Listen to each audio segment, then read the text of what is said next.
आज हम लोग बनकेवरा भाग 1 का एक गीत कोराम्बे वासुदेव राय पढ़ेंगे। और इसके जो कवि हैं, इसके रचनाकार हैं, उनका नाम है गोविंद शरण लोहार। यह जो गीत है कोराम्बे मंदिर से जुड़ा हुआ है, जो पौराणिक विषय वस्तु पर आधारित है। इस गीत को समझने के लिए हमें एक जो ऐतिहासिक कहानी है या जो मान्यता है उसके पृष्ठभूमि को जानना ज़रूरी होगा कि क्या हुआ था। उसी के आधार पर ये जो गीत है लिखा हुआ है। तो आइए थोड़ा जानते हैं कि वो क्या कहानी था। दरअसल जब द्वापर युग का अंत हुआ तो घटोत्कच वंश के राजा रक्सेल थे और वो चारों तरफ विजय प्राप्त कर रहे थे। और विजय प्राप्त करते हुए वो जो है सो एक सहीजना ग्राम है गुमला में, जो कि अभी सिसई प्रखंड में पड़ता है, वहाँ पे पहुँचे। और राजा के पास एक मूर्ति थी जो वासुदेव राय की थी, यानी भगवान विष्णु की थी, जो शायद किसी प्रकार जाने के क्रम में सहीजना ग्राम में गिर गई। और वो जब मूर्ति जहाँ पे गिरी वो ज़मीन दलदल था और मूर्ति जो है ज़मीन के अंदर समा गया। अगर उस जगह पर आप अभी भी जाएंगे तो अभी भी वो ज़मीन दलदली ही है और वहाँ पे जो ज़मीन है उस पर उछलने से अभी भी हिलता है। और इवन जो पाँव है वो घुटने तक नीचे अभी भी जा सकता है। वहाँ पर एक पेड़ भी है पीपल का, जो बोला जाता है कि वो उसी वक्त से है जब से वो मूर्ति वहाँ पे गिरी हुई थी। तो इसके आगे क्या होता है कि जब रक्सेल जो राजा हैं विजय प्राप्त करते हुए आगे बढ़ते हैं तो फिर उनका जो लड़ाई है, उनका युद्ध होता है नागवंशी राजा भीमकर्ण से। जो उस टाइम भीमकर्ण का जो गढ़ है वो खुखरा में हुआ करता था। दोनों के बीच युद्ध हुआ जिसमें कि राजा रक्सेल जो हैं हार गए। और उसके बाद जहाँ पे मूर्ति गिरा था, पहले उस ग्राम में असुर जाति के लोग रहते थे और वे धीरे धीरे लुप्त हो गए। फिर वहाँ पे मुंडा आए, और आप जानते होंगे मुंडा जो जाति है उनका कृषि करना, खेती बाड़ी करना उनका मुख्य पेशा होता है।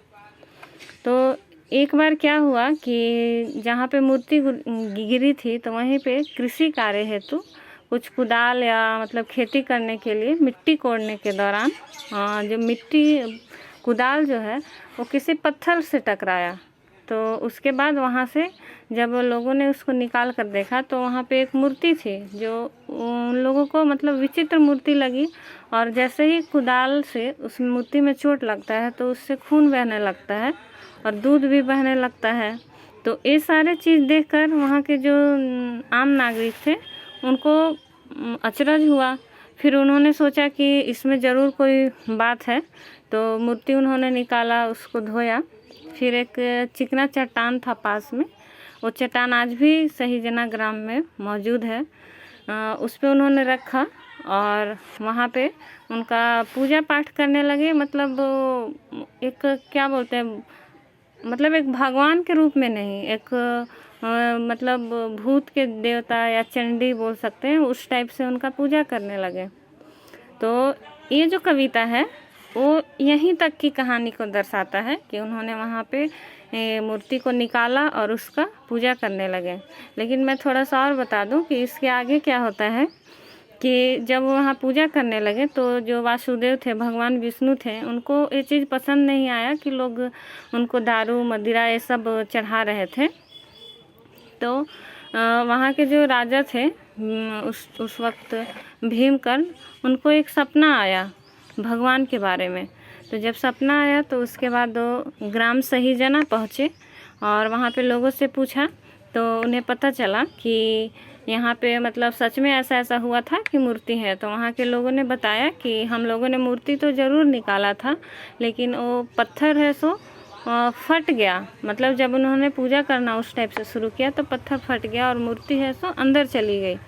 फिर राजा ने वहाँ पे पूजा पाठ शुरू करवाया और मूर्ति फिर से थोड़ी बाहर दिखी। उसके बाद जो वहाँ के राजा थे वो उसको निकलवा करके उसको जो कोयल नदी है गुमला में ही, वहीं के पास उन्होंने उसको स्थापित करवाया और मतलब वहीं पे फिर पूजा पाठ होने लगा। लेकिन कुछ दिन के बाद, जिसमें इस कविता में सहीजना ग्राम का उल्लेख है, वो वही जो नदी के किनारे जहाँ पे मूर्ति स्थापित हुआ था वो उधर ही है। लेकिन राजा को फिर कुछ दिनों के बाद एक स्वप्न आता है कि भगवान जो वासुदेव हैं उनको वहाँ पे मतलब कष्ट हो रहा है, क्योंकि नदी की जो धारा है वो बढ़ते जा रही है और पानी का बहाव मतलब नदी चौड़ा होते जा रहा है। तो फिर से सपना आया, तो उन सपने में शायद उन्होंने कहा कि हमको जो कोराम्बे है वहाँ पे जा कर के मतलब बीच गांव में स्थापित कर दो। तो उसके बाद उस मूर्ति को फिर से वहाँ से ले जा कर के कोराम्बे जगह, जो शायद अभी लोहरदगा जिला का सिन्हा प्रखंड है उसमें पड़ता है, वहाँ पे मूर्ति स्थापित है। तो आइए अब कविता पढ़ लेते हैं। ये जो कविता है इसका राग लिखा हुआ है जनानी झूमर है और अधरतिया है, मतलब कि ये झूमर राग है और अधरतिया है। हम जानते हैं कि अधरतिया राग उसे कहते हैं जो 12 बजे के बाद शुरू होता है और इसका जो लय, ताल और नृत्य की गति है वो 12 बजे से पहले वाले के नृत्य या लय ताल की गति से बहुत अधिक हो जाती है। बहुत जोश, बहुत ज़्यादा उत्साह हो जाता है अधरतिया राग में। आइए पढ़ते हैं। सहीजना नगरे दलदली पीपर तरे, साजैन श्री वासुदेव रहें पंख में परले गोई साजैन। मतलब कि सहीजना नगरे, सहीजना नगर है मतलब सहीजना गांव है एक्चुअली। वहाँ पे गुमला में सहीजना गांव में दलदली पीपर तरे, मतलब वो जो पीपल का पेड़ है और वहाँ जो दलदल वाली भूमि है उसके नीचे साजैन श्री वासुदेव रहे, मतलब कि वहाँ पे भगवान वासुदेव थे, भगवान विष्णु थे। पंख में परले गोई साजन, पंख मीन्स होता है कीचड़, मतलब कीचड़ में वो गिरे हुए थे या कीचड़ के अंदर थे। अगला पद है खेती के कारणे भूमि खनने गोई साजैन, साजन सिरे कोड़ी के घात लागे दारूने गोई साजन। इस पद में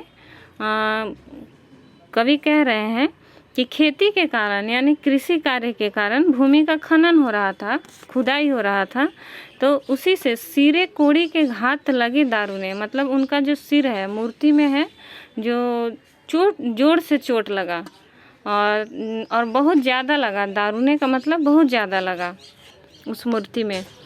कहानी आप लोग पहले ही जानते हैं। अगला पद है क्षीर रुधिर बहे निरखी चकित रहे, साजन साजन थल से नील लाली जल किन्हा मंजने गोई साजन। इस पद में कह रहे हैं क्षीर का मतलब होता है दूध, रुधिर का मतलब होता है रक्त और निरखी का मतलब होता है कि किसी चीज़ को देखना और चकित का मतलब होता है बहुत ही विस्मय होकर देखना, बहुत ऐसा चीज़ जो हमें आश्चर्यचकित करता हो।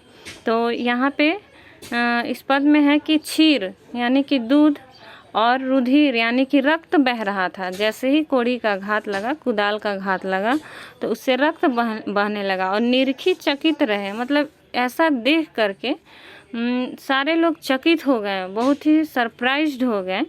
और साजन थल से नील लाली जल, और जो थल से था, थल का मतलब ऐसे ज़मीन भी होता है लेकिन यहाँ थल का मतलब होता है देवता या पवित्र स्थान। तो इस कविता में हम बोल सकते हैं कि वो जो मूर्ति है जो ज़मीन से अभी निकला है दलदली भूमि से, तो उस भूमि से उस मूर्ति से नील लाली जल मतलब नीला और लाल। नील आप जानते हैं कि जो भगवान विष्णु है उनका जो कलर है नील या श्याम वर्ण जिसको बोलते हैं, और लाली जल जो उनसे रक्त बह रहा था। तो कहने का तात्पर्य है कि ये मूर्ति से नील लाली जल बह रहा था किन्ह मंजने। और ये सब चीज़ को फिर उन लोगों ने पास के एक तालाब में, जो दलदल भूमि थी वहीं पे एक तालाब टाइप का भी एक पानी का स्थान था, वहाँ पे उन्होंने मंजने किया। मंजने जो जनरली हम लोग मांजना यूज करते हैं, तो उन्होंने उसको धोया और साफ़ किया। अगला पद है नील रंग बरने देखी के उमंग मने, साजैन साजैन लानी के बठलाएं प्रभु चिकन चटाइने, मतलब नील रंग देखकर, नील बरन मतलब रंग देखकर सबको उमंग भर गया, सब लोगों में उत्साह भर गया। और साजन लाने के बठलाए प्रभु, यानी उस मूर्ति को लाकर, यानी भगवान को लाकर, प्रभु को लाकर बैठाएं कहाँ पे, चिकन चटाइने, एक बड़ा सा चिकना चट्टान में बनाए। अभी भी उस चट्टान में वहाँ पे शंख और चक्र इस टाइप का जो स्ट्रक्चर है उस पत्थर पे अभी भी पाया जाता है। अगला है, भेड़ा बकरा ले ले बड़ी बलि चढ़ाए चले साजन, साजन चंडी होवे परसने, कहें पुजार पाहने गोई साजन। मतलब कि वहाँ के जो आदिवासी समुदाय के लोग थे, उन्होंने उनको भगवान को भेड़ा बकरा ले ले, मतलब भेड़ा बकरा का बलि चढ़ाने लगे खुशी से, क्योंकि ये उनके संस्कृति का मतलब एक अंग होता है, तो उसको चढ़ाने लगे। फिर है, और ये सोचकर कि चंडी होवे परसने, मतलब जो मूर्ति निकाले थे, जिनको उन लोग चंडी मान रहे थे, जो मतलब उन लोगों को लग रहा था कि भूत टाइप का जो देवता है उनके कोई देवता आ गए, वो मानकर वो खुश होंगे, इसलिए उन लोग भेड़ा बकरा चढ़ा रहे थे। कहें पुजार पाहने, मतलब पुजार, यहाँ जो पूजा करने वाले पाहन हैं वो ये सब कह रहे हैं कि खुश होंगे भगवान भेड़ा बकरा चढ़ाने से। अगला पद है, प्रेम उमंग भरी बैठे सब धारी धारी, मतलब कि इतना प्रेम है, इतना उत्साह है सबके मन में कि बैठे सब धारी धारी, और सारे लोग जो हैं पंक्ति बनाकर बैठ गए हैं। साजन प्रभु के चरण लोटे गोविंद सरने, यहाँ पे जो गोविंद शरण जो है ये इस गीत के रचनाकार हैं, और वो बोल रहे हैं कि इतना सब देख करके गोविंद शरण जो भी हैं प्रभु के चरणों में लौट गए, यानी प्रभु के चरणों में नतमस्तक हो गए। इस गीत में कुल 5 पद थे। फ्रेंड्स, आपको अगर ये अच्छा लगा है तो लाइक ज़रूर करें, सब्सक्राइब करें और अपने दोस्तों के साथ शेयर करें। Thank you for watching.